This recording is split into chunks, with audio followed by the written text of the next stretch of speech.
everyone. Thank you so much for joining me and my guest today. This is hashtag No Limits, and hashtag No Limits is about people whose society has placed limits upon, but who have busted through those limits.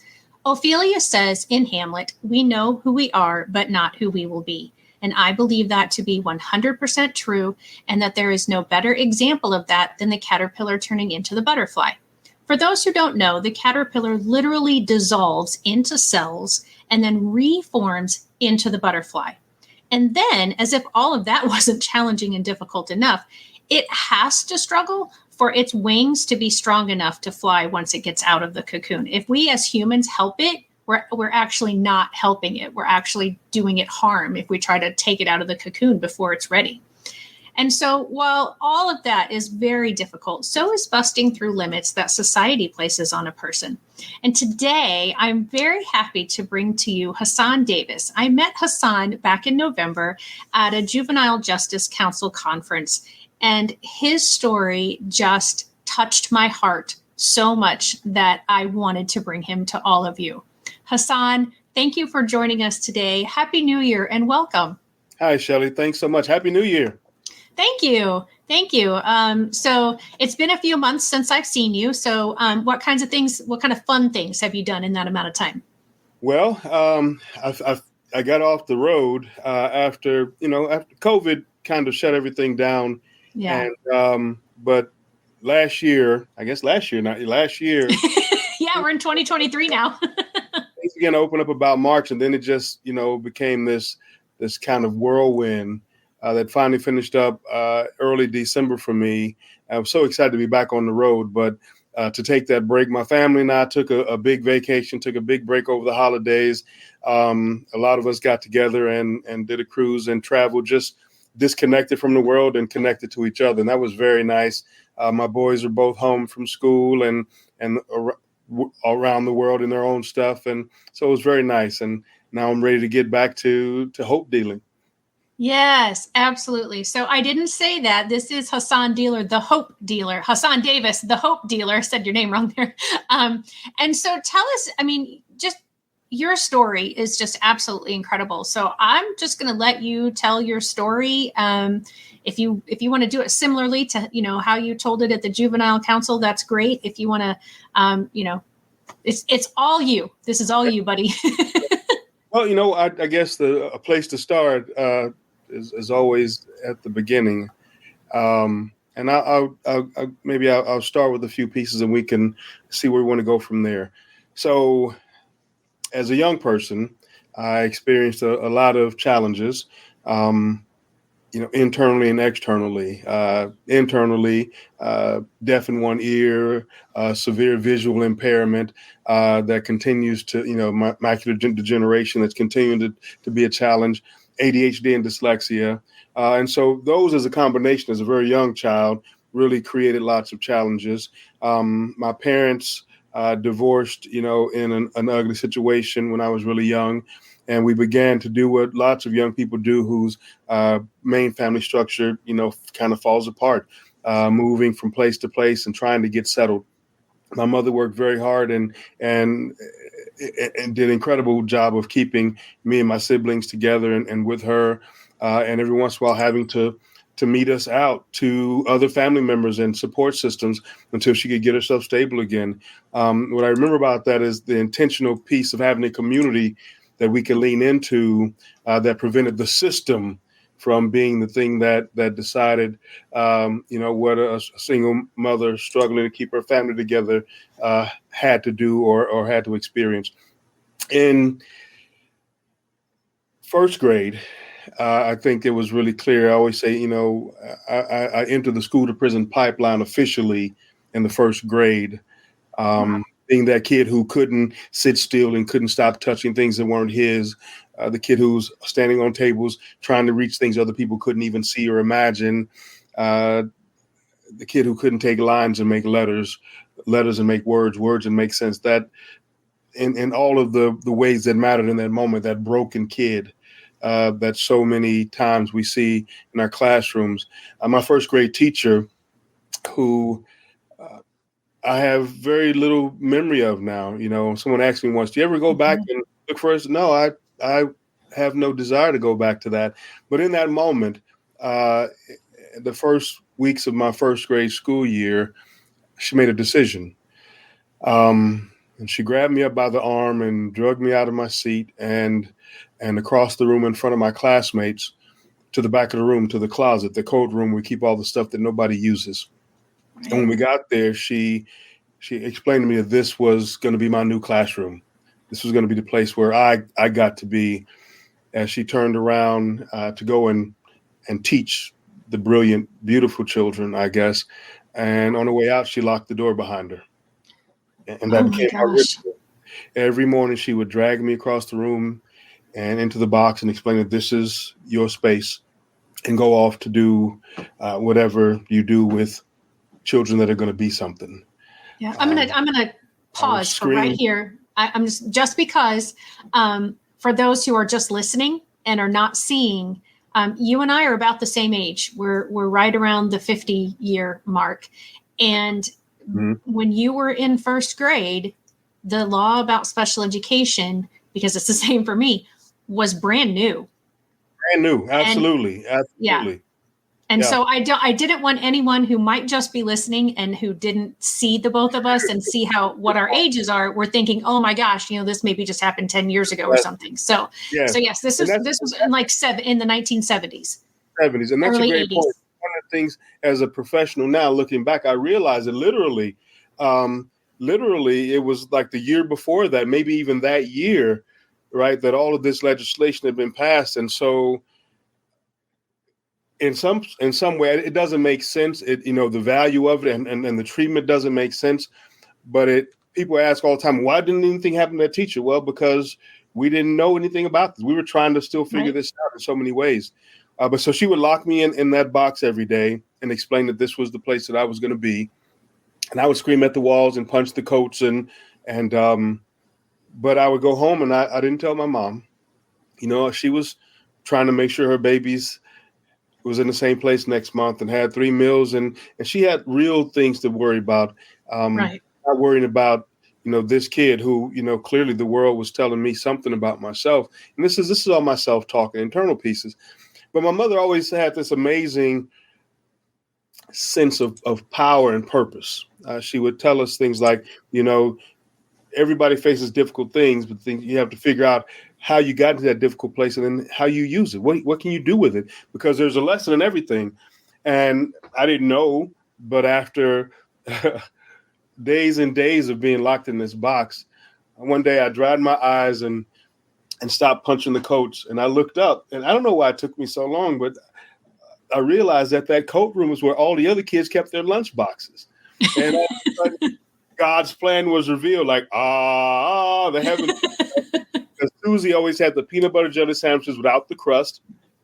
Bobby always had fruit cups, which is a new thing. And then Jimmy had Tang instant breakfast drink. And so all the most amazing food in the world showed up every day. And so after a while, I was like, is it time to go to the coat room yet, teacher? I'm ready to go, So at some point, mama started coming to school complaining about their babies coming home hungry. And they came to investigate the mystery of the coat room like a Scooby-Doo episode. And there I was, 8 lunch boxes spread around me like a buffet. And I guess that teacher was so frustrated, maybe embarrassed and scared that she was going to get in some trouble. She dragged me out of that box and across the room to that one special seat right next to the teacher. We all know that one seat next to the teacher. Right. And so she can keep an eye on that bad boy who was other children's food. And that was how I got out of the box, and at least in the zone, because what they didn't know then, we didn't have all this science around differently able and learning styles, is that I'm one of those oral engaged learners that literally, if you put me in a room where young people are engaged at a high level, and I can roll with them and I can climb with them at a steady pace. But without that interaction, which is the number one way that I learn, without some kind of reaction and some kind of engagement, then I just die. And so being back in the space was enough to at least keep me going and give me an avenue out. And so that became my journey through childhood, was always through a lens of being removed from class, being isolated, um, having teachers call me out when it was time to do reading, open reading. We would go around the room, knowing that this was the piece, and they would, instead of being gracious and giving me a space, oh, we'll just give it a try.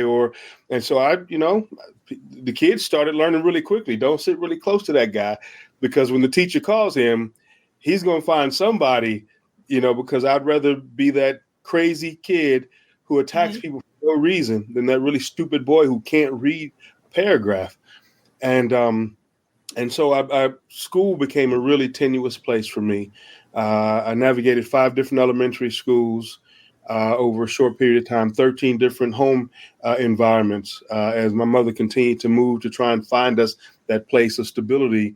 And then at 11 years old, on top of all that, I had my first real deep run-in with law enforcement. I got arrested with my buddies, and long story short, wound up on probation for the rest of my childhood.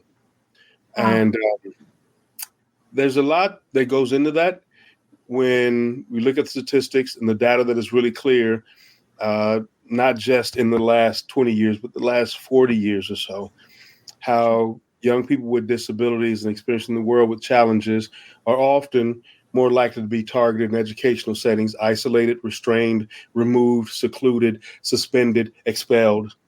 And then those same young people become more likely then to experience the other things that come from that, higher chances of involvement in law enforcement. If you happen to be a youth of color, if you happen to be a youth experiencing poverty, then those are multipliers.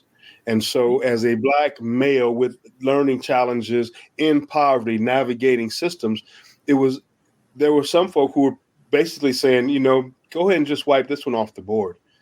There is no way this gets better. But for a mother who, again, with amazing advice, but amazing actions.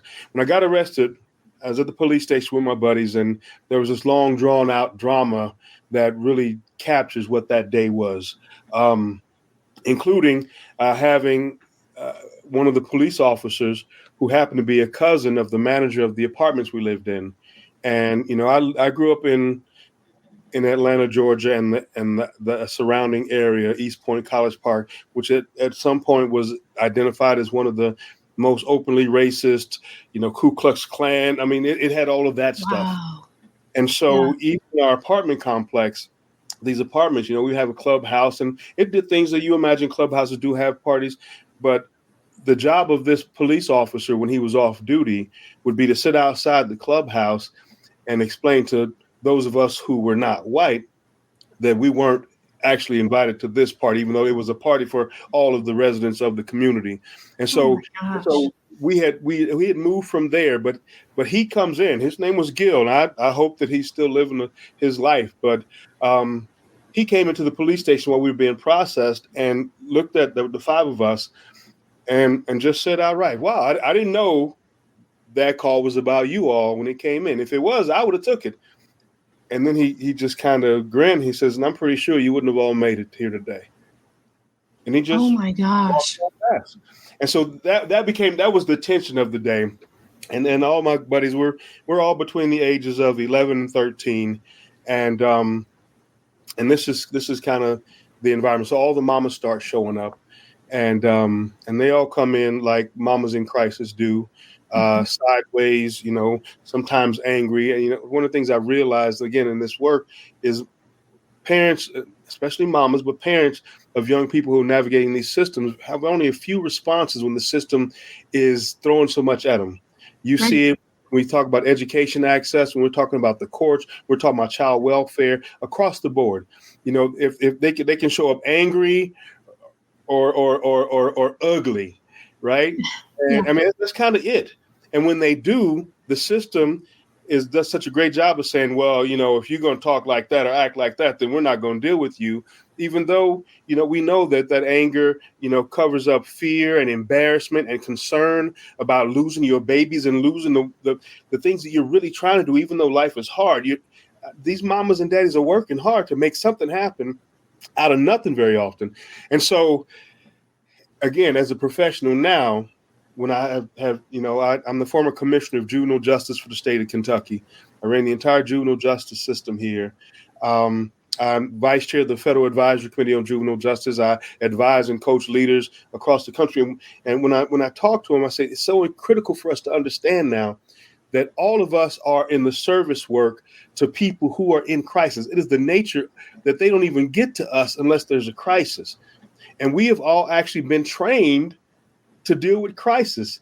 So how is it that the only people in a room who have been trained to navigate crisis are the ones that have the right and the ability to say, well, I ain't going to talk to you because you called me out of my name, to get indignant and upset because people in crisis show up at our doors. And so for me, I started pushing my team to say, look, you can't, I know it hurts your feelings, but take a deep breath and get over that, because after that, you are the only person in the world who might be able to actually come to something better at the end of this conversation than where we started. And so I asked those professionals, not to take this personal, whether you're a probation officer or a school counselor or, a court worker or a social worker. All of us have this skill set, but our feelings get in the way of the thing we came to do. Right. That being said, all these mamas came in just that way. And my mother hadn't showed up yet. So I was like, maybe I should just ask the police to keep me. That seems like a better alternative than going home tonight. And but she finally got there. And she came in really and she was calm as I was like, this is not good, right? Because they come in all excited, they're trying to get their head around the fact there's a problem. When they come in calm, they've already got a solution. And I was so afraid what that solution would be. She did the paperwork, thanked the police officer. I was like, this is not good. And I was like, okay, all right. Maybe you don't go off in a police station like that because there's a chance somebody might arrest you, right? I mean, but I don't know when we get outside, I don't know what I'm going to do. So we got outside. I always tell people I did the near, far, near walk. That's when you walk close enough to somebody that everybody knows that you're with them. You're close in proximity, but you're not actually close enough to them. They can reach you if they start to swing off a sudden, right? So it's right. near, far, near walking. And I'm watching her eye in case she jumps, and she's just calm. And I was like, oh, okay, well, you don't go off in the police station because they might arrest you. You don't go off in the police station parking lot. They might call social services, open up a case, come to the house, investigate. I don't know what I'm going to do when we get in the car. See, she had to borrow a car from one of our neighbors to come get us. We didn't have one at the time. Right. And I got in the car, no seatbelt on, hand on the doorknob, doing the thing, like I may have to bail out, right? And I was just waiting. All of these things playing in my mind like they would if you're in this situation, trying to figure out what the rational response is to this really irrational thing we're in. And so we're driving, and it's late. It's a Sunday, and we've been out all day, and so it's late. And we're driving past the street lights, and somewhere along on the road, I finally got the courage to look up at her. And she was just crying these huge silent tears. Mm. And she looked down at me and she said, baby, if you could just see what I see every time that I look at you, then you know how great you already were. And all I could do is feel really stupid in that moment. I was like, how do you, that's not something you can react to and, oh, you don't understand. I got to survive, Right. So I just sat there trying to figure out what is it with this laundry list that's building behind my name of who this is to the whole world.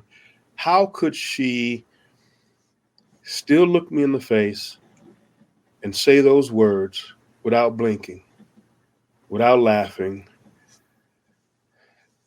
And so it made me curious. If she see something, then maybe I was the one that hasn't been looking hard enough. Now I call it the double vision. It's like the core of what I think when I think of hope dealers. The ability to see clearly the truth of the present and acknowledge this is where we are. And at the same time, still see and imagine with and for them something much more amazing and powerful because you are there with them. Yeah. And that settled me. I mean, I was And again, the judge put me on probation for the rest of my childhood, making sure that any natural action that a teen or preteen would, with the frontal lobe that's not developed, would do in the world would trigger a response that would take me out of the world for however long. And so I began to spend lots of time with my mom and my stepfather, who would come into the picture. And, they got me involved in arts. They got me involved in creative outlets. And one of the things that we know is young people who have access to creative engagement, the ability to expand and explore who they are in the world, are much more likely to see and value other people in the world. We know that, social emotional engagement tools of self-management, the ability to see and value other people, to be part of a team, all those things that we want young people to have, not soft skills, but essential skills necessary to navigate in a community, all come from creative engagement, which, by the way, are the very first things that are taken away from young people in poverty, young people experiencing challenges in school, young people of color in poor communities very often. And so all the things that we know stabilize young people and give them a breadth of experiences to think about who they could be in the world are the things that we lose. And my mother, we went off on and off the food stamp rolls and on and off of welfare, and we struggled in public housing in one way or another for a long time. Getting to wake up in the middle of the night saying, "Get up, don't turn the lights, get your stuff. We got to go. You've been in new school tomorrow."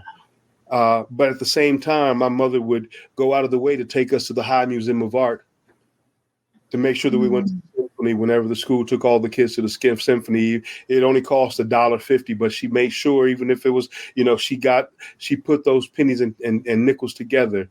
She would put us on the bus and take us downtown to live theater. And there would be people who criticize, if you're barely making it, you shouldn't be spending money on that. And my mother was adamant. She's an artist and she believes in the arts. And she says, what my children need is to know that the whole world is theirs.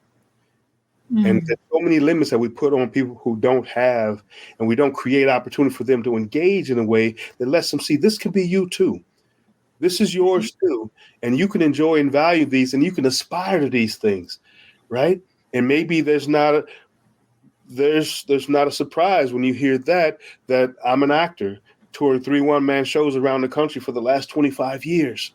That I tell these stories because I know how powerful stories are to bringing community together and building and repairing some of those broken parts of our past, right? And so. I don't even know. I get all excited and get caught up in the story. So childhood was interesting. I was on probation. The next year, things were really leveling out for my family. And just as my mother and stepfather were getting stabilized in their own work, and we moved from a 1-bedroom apartment, the 5 of us, to a 2-bedroom apartment.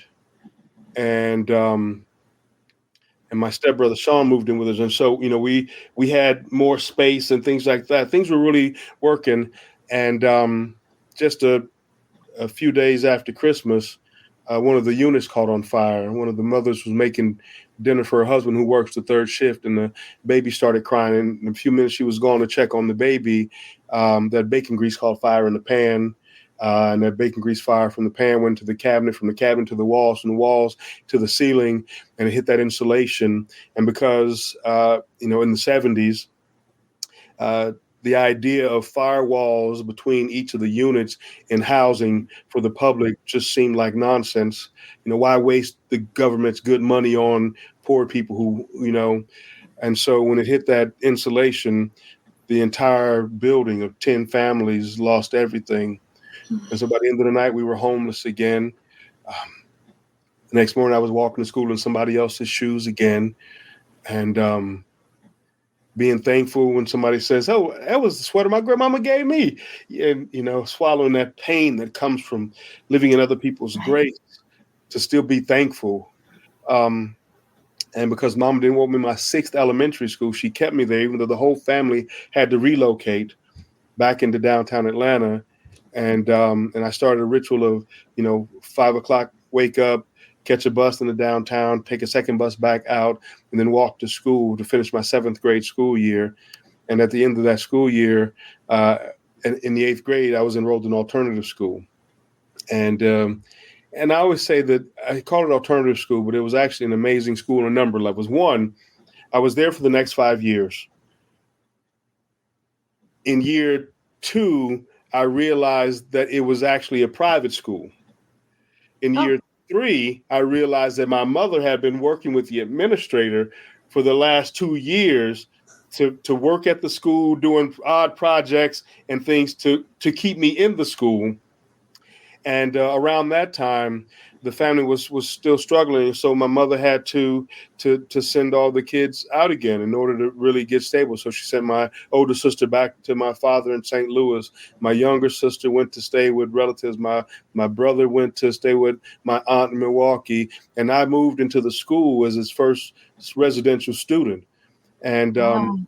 and so, again, we had a community that could hold us and help us navigate without the system being the thing that tears the family apart. And so many families, they need a respite. They need a way to kind of get their energy back. And this was ours. And so I'm moving into the school. So the most amazing thing about this school is called Horizon School.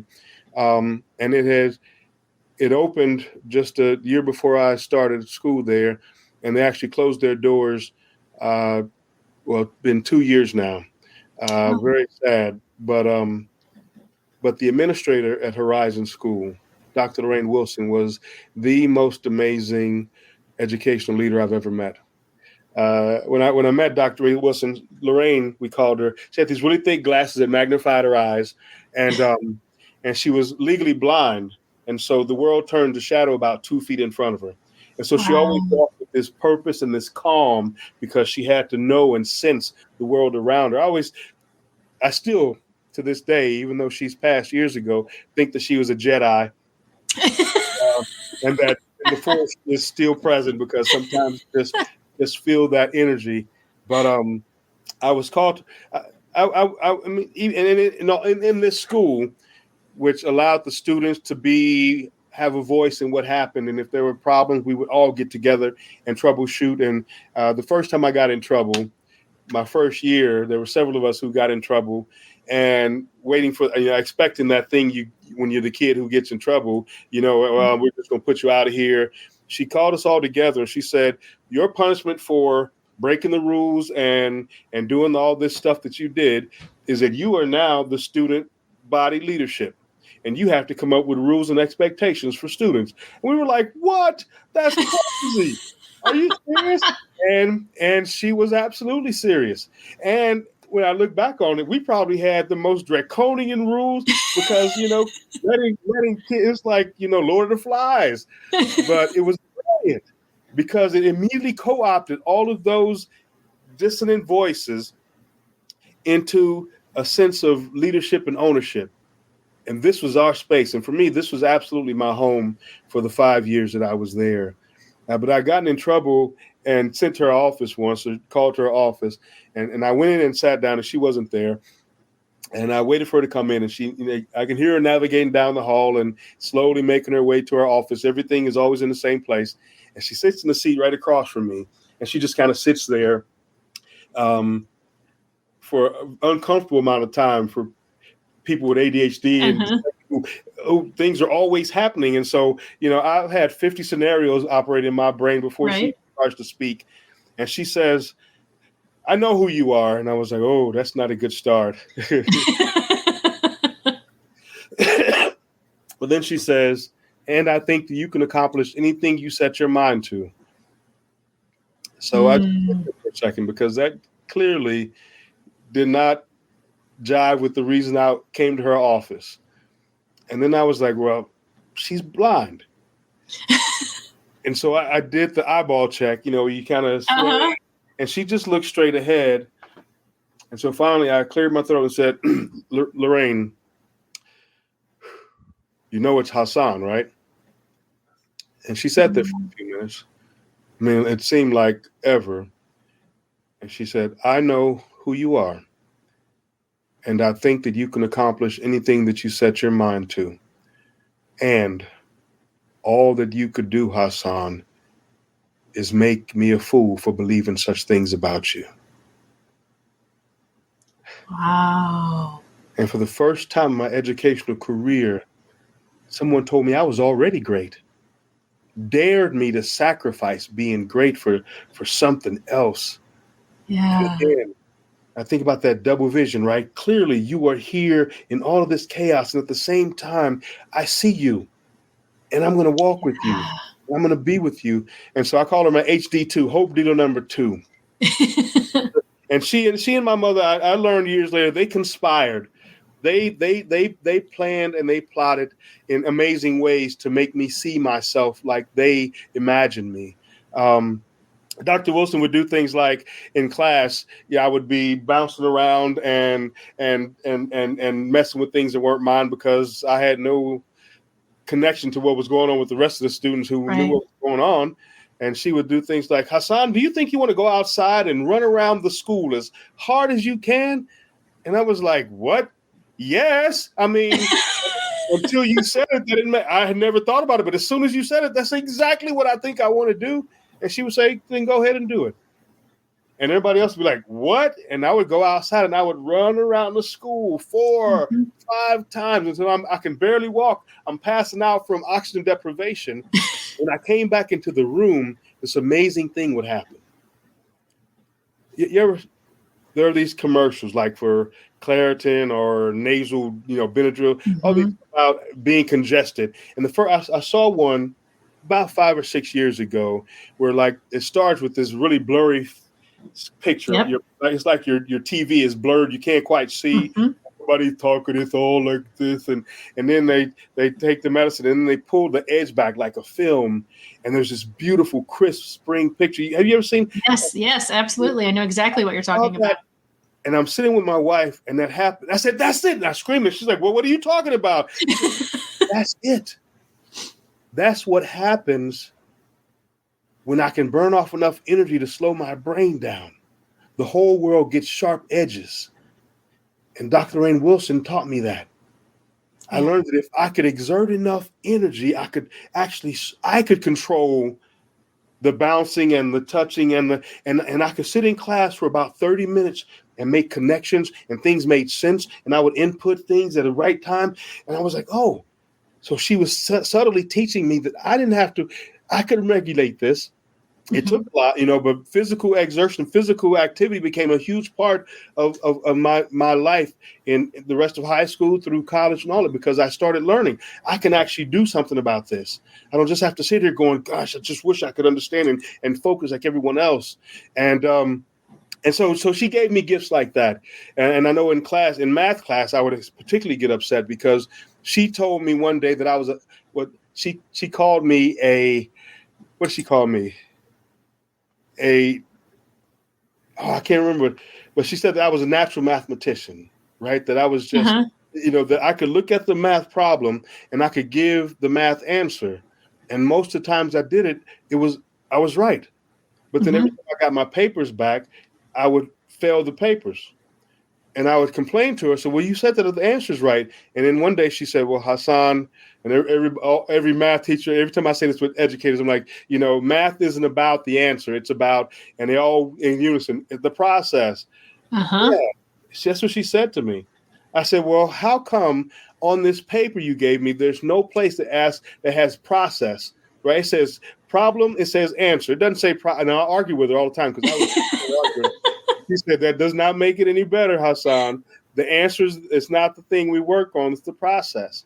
And so I would get so frustrated having the answer and not knowing how I got to the answer and not being able to share that, and so still not doing well.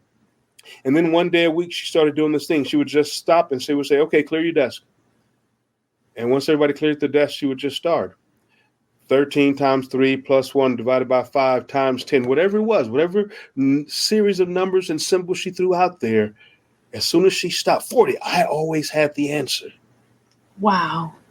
And so one day a week, she made me math god of the universe. It gave me the ability to step away from what I'd been doing since elementary school, looking for somebody to attack when I looked stupid, I could take a deep breath and go, okay, I know when my time is. On Wednesday, I got everybody. And so I could sit patiently and not be frustrated, knowing that there was a space for me to shine, that I had gifts to give that other people couldn't touch. And so it gave me a sense that I had value, even though it was different value. And so she was amazing in really setting that Yeah. for me.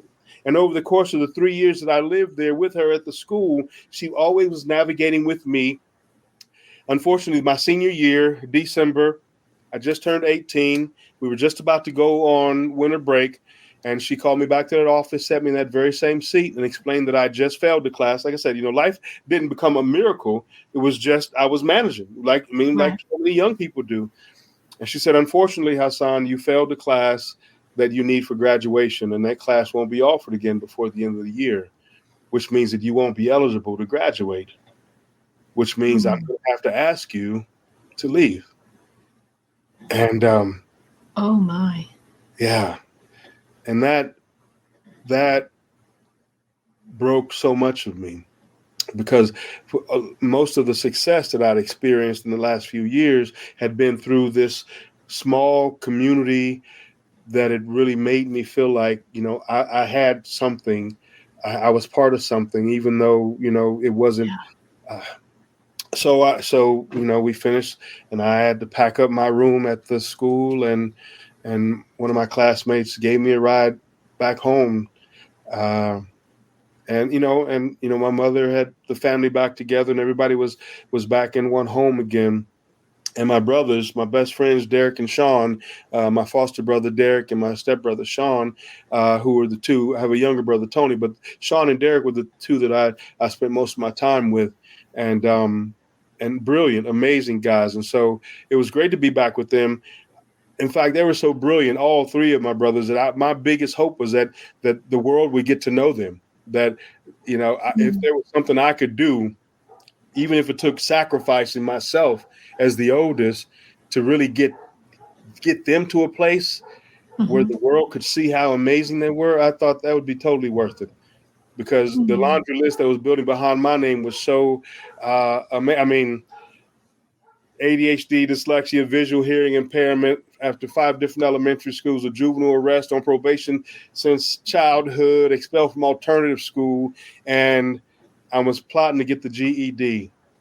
I mean, nothing about that, when you lay it out on a graph chart, screams we're on the way to something amazing. But I Right. thought that if I could make enough room for the world to see my brothers, it would be worth it. Mhm. But as I moved forward, the further out I got to clear room for them, the more I saw them not being able to believe that they had a right, that they could be more.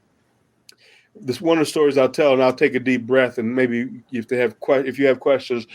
But I came home from school to visit once, and my brother Sean was chilling in the corner talking real low. This was the '80s, he was kind of. And I was like, "Yo, Kaz, what you doing?" We called him Casanova Kaz. That was his tag. And he was like, "Yo, man, I'm talking to my girl. I mean, if your name is Casanova, you got to talk like that, right?" Sure. Right. Exactly. How are you talking to a girl with wires tied around your head? So I took the wires from him. I was like, "Hello, hello." Somebody answered. I was like, "Oh, snap, dude. Where did you get this?" And he was like, "You remember that old Walkman?" I was like, "Yeah, old Walkmans, right? 20, Right. 20 batteries. You got your music for half a day." And he said, "Well, I took that old Walkman, and I took Mama's broken telephone, and I took them apart. And I started messing with the wires inside until I got some static. I kept messing with it until I got a Mhm. dial tone, and I called my girl. I was like, wait a minute, you made this?" He was like, "Yeah, yeah." No, you made this. He said, "Yeah, yeah." I said, "No. You made." I wasn't sure if you understood the question. "You made this?" He said, "Yes, I made it." Now get that. My baby brother built a A telephone telephone. headset in his Right. bedroom so he could chill in the corner and talk to his girl. This was Wow. 1983. We didn't have telephone headsets. We had that Right. old phone in the kitchen. You mess Yeah. it, the operator for assistance. And I said, "Sean, you could be one of those electric guys. That's all I have, but it seemed pretty exciting." Yeah. And he just started laughing. He said, "No, man, it's just what I do when we're hanging out at the house. But nobody's going to let me do this in the real world." Then he got really quiet. He said, "Bruh, we don't get to be great in the real world. And that was Oh, the moment that I understood that as brilliant as that all of them were, that they'd been told so many times that this wasn't the life they could have access to, that they finally just accepted it. wow. And what's interesting is even years later, my brother mentioned that again, because he Sean and Derek are both serving life sentences now, Hmm. and they're still two of the most brilliant people I've met. I've shook hands with president. I've testified before Congress. I lectured in a castle in Switzerland, above literally a castle above a lake, to international leaders. And still, these are two of the most brilliant people I've ever met. But there's so many young folk who navigate in the world that get that message that this ain't for you so Right. often that they finally just say, okay, it must be true, or everybody wouldn't be saying it. And, the thing that, having those voices is a big piece of it, but then you have to believe and continue to push hard against it. Because years later, I went to visit my brother, and he was joking about something that happened between us. And then he got really serious. And he says, you know what I wish, man? He says, I wish that I could have believed mama when she told me I was great. Hmm. And it hit me. Because at first I was like, wait a minute, I thought I was the only one she told that. Right?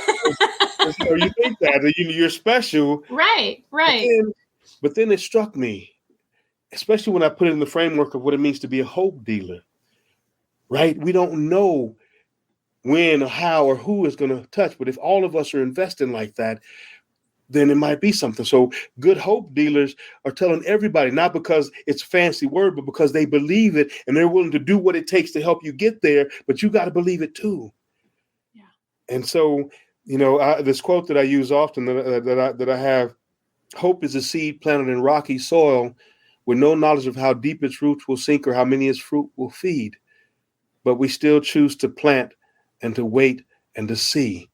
It's all about the potential. That's the great thing about hope. It's a future lying statement. It's not about right now. It's about what I do right now, how it could, in the perfect circumstances, with the right light and the right energy and the right courageous heart, it could bloom into something amazing.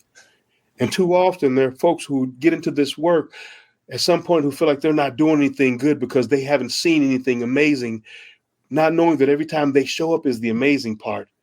Everything else is just process, right? Because it's not about the answer. It's about the process. And Right. that's what Lorraine been trying to teach me all this time. And that's the most important part of what it means to commit yourself completely to being a hope dealer, to possibility, not guarantees. Now I'm gonna take a deep breath. I'm getting myself all worked up here. Um, sorry And about I'm that. gonna try to compose myself enough to have some responses to all that amazing stuff that you shared, and some of this I remember you talking about the day that I met you, and some of it I don't know if you didn't talk about or Yeah, it but I just did, yeah, didn't yeah. resonate with me then. But um, there, one of the reasons that I do this, and one of the reasons that it's called hashtag No Limits, is for the exactness of what you're talking about with Mm, you and your brothers, that we should not limit somebody's potential because of our own biases or beliefs or that's so. um, Yeah, even some of our experiences. yeah, I mean, we all have bad days. Some of us have bad years, but that doesn't mean that there isn't a beautiful seed, just like you just talked about, planted, that with the right nourishment, with the right opportunities, hmm, isn't going to grow into be this most beautiful flower. yeah, yeah, And I so appreciate your story because you're successful in spite of your circumstances, in spite of the fact that the school, until you reached about eighth grade, didn't really provide you right, with what you needed. yeah, And having been a special education teacher and been in special education in general for so long, I felt like I saw that happening too often, where, the types of scenarios that you're discussing right now repeated themselves. And this is 5, 10, 15, 20 years ago. I'm not talking about when the law first came out in the first 10 or 15 years of it. Right. I'm talking about the last 15 years of it being out there and how much we should know by now, but yet we're still making a lot of the same errors in judgment and a lot of the same heart issues. I think there's still a lot of misconception about people's abilities. Yes. And, whether that is their ability to, have the kind of life that you have and be the kind of person that you are today. Whether that is that somebody is born with or an accident occurs and they now have some sort of a physical or a mental disability. Right. Whether that is that, they're born into an impoverished country. There's so many stories out there. You're right. Like yours. And I wrote a book with 9 of them in it. But I thought there are millions, literally millions more. Yeah. And I want to try to showcase those stories because they're inspiring to me and they are filled with hope.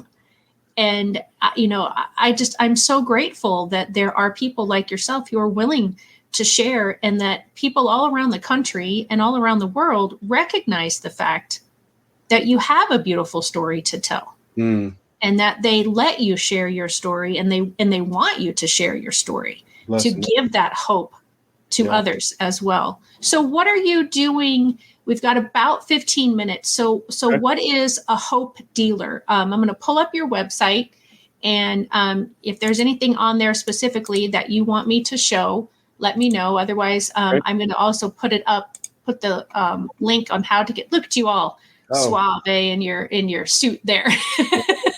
It's back in my commissioner days when I wore a suit every day. All right. I don't do many suits nowadays, but I try. I mean, I don't want to look like a bum, but gosh. Yeah. So you talked about that you were the head of all the juvenile justice departments in Kentucky.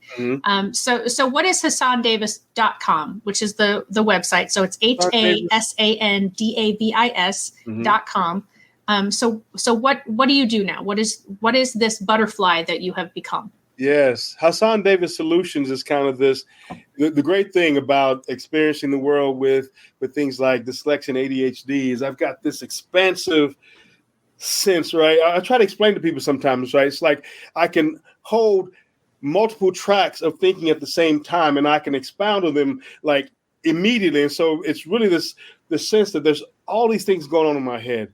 And so when I try to pull all the things that are going in my head in one place, you get something like HasanDavis.com, Hasan Davis Solutions.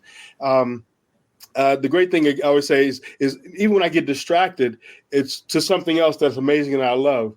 But I mentioned that I'm an actor. I have 3 one-man shows that I've toured nationally for the last 25 years. I tell the story of African Americans in American history, people like York of the Lewis and Clark expedition. Most people, even today, 220 years later, still don't realize that there was a Black member of the Lewis and Clark expedition from day one to day done. And so I tell his story and the story of Angus Burley, a Civil War soldier, and Joe Louis, the boxer. During the bicentennial of Lewis and Clark expedition, I was actually picked up by the National Parks and the Department of Interior to be York for the nation. So I was York for the bicentennial, telling his story across the country. It was amazing.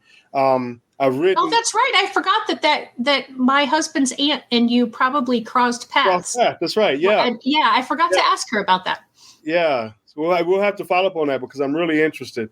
Yeah. So, spent, lots of time on the trail. And even now I still, I go out to schools, to universities, national parks. I'm working with the national parks right now on a project to hopefully get York story more involved, but also do some training around how other stories can be told in these public settings to show the nation that these really are America's parks, not just some Americans' park. And I think there's some rich stories in all of our historical moments that really reflect that. I've written 4 books, written off in The Journey of York are right there. York is a children's book based on the York story that I tour.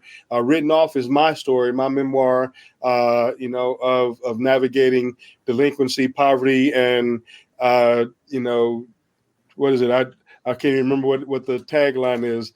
Delinquency, poverty, disability, and delinquency is transforming the juvenile justice system. Yeah, and then.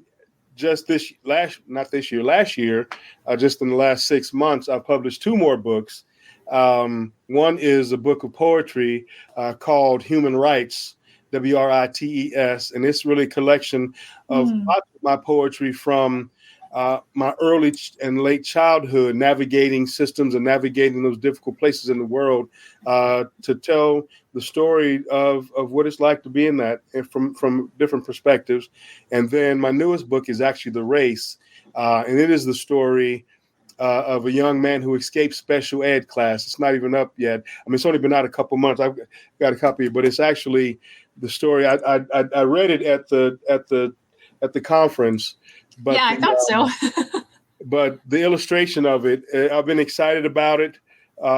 This is my early copy, actually, my author copy, and so it's in black and white. But it's the great story. Well, you can't even see it, of a kid who escaped special ed class, basically, to go out and see what's going on outside in the world where there's so much excitement, and then the teachers and aides tracking him down and saying, "Oh no, that's not your life.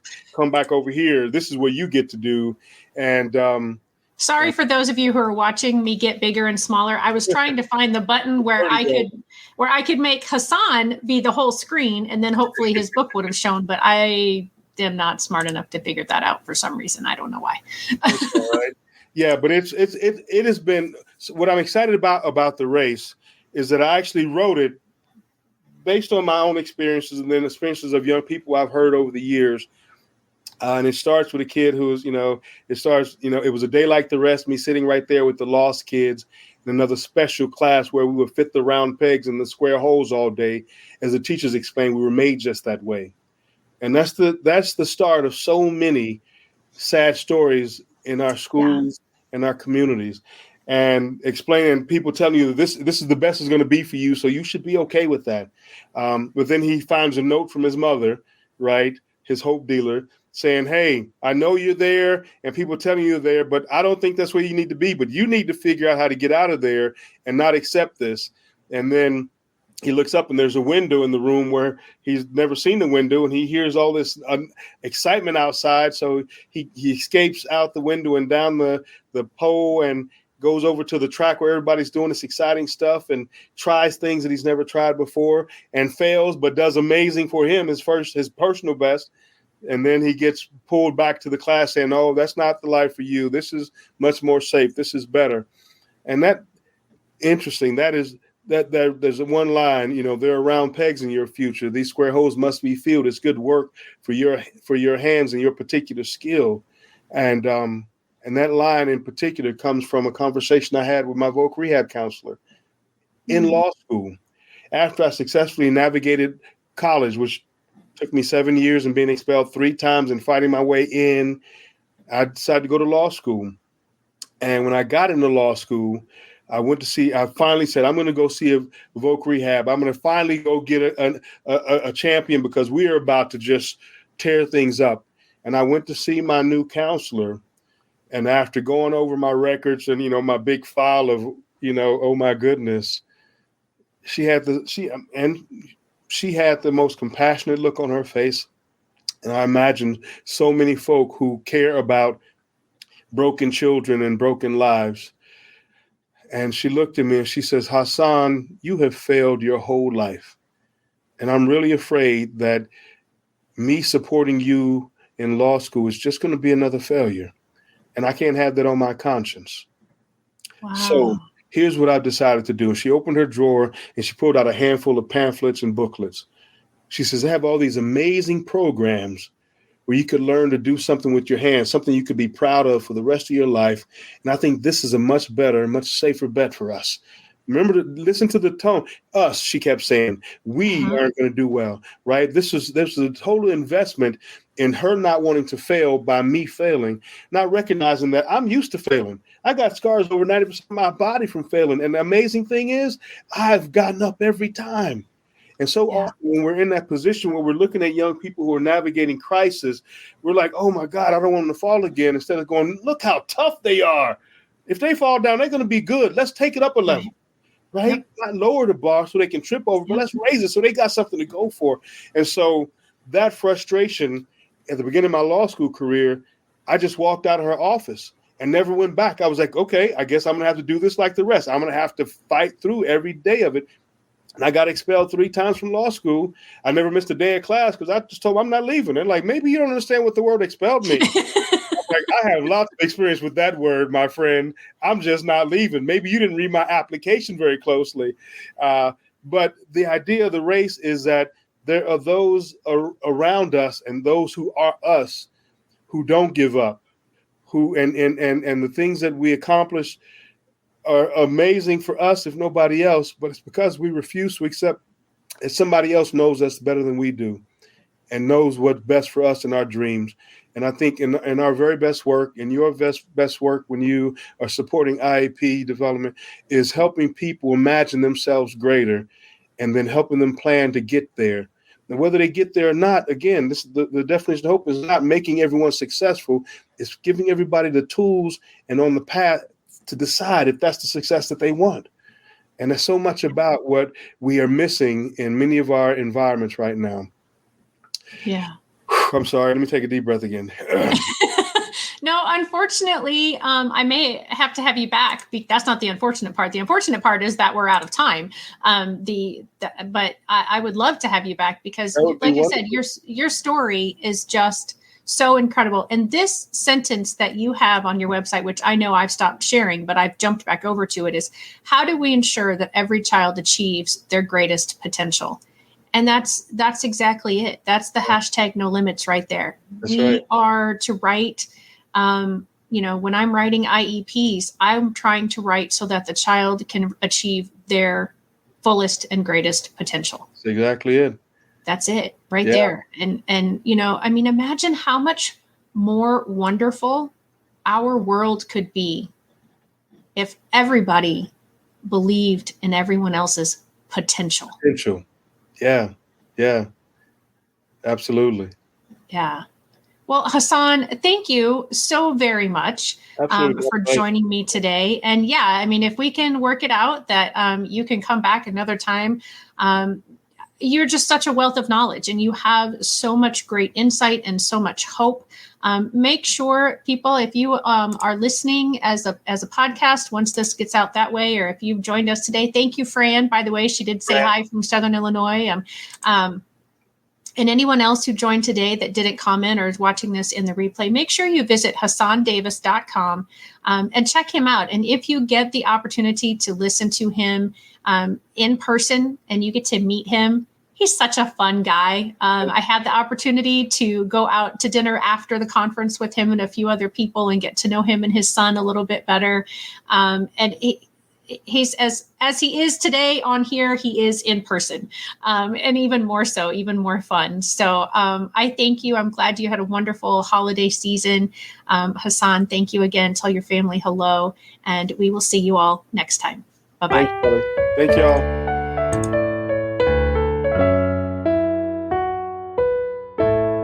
Hey, parents and teachers, are you tired of IEP meetings that feel like a battle? Let's put an end to the tension and create a collaborative, calm, and respectful environment together. Shelley Keno, your go-to IEP consultant, can transform your meetings into positive and productive experiences.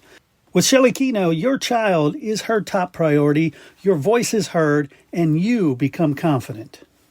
Shelley Keno is making the world better for all, one IEP at a time. Visit www.shelleykeno.com for more information and set up your free 20-minute consultation today. That's shelleykeno.com, LLEYKENOW.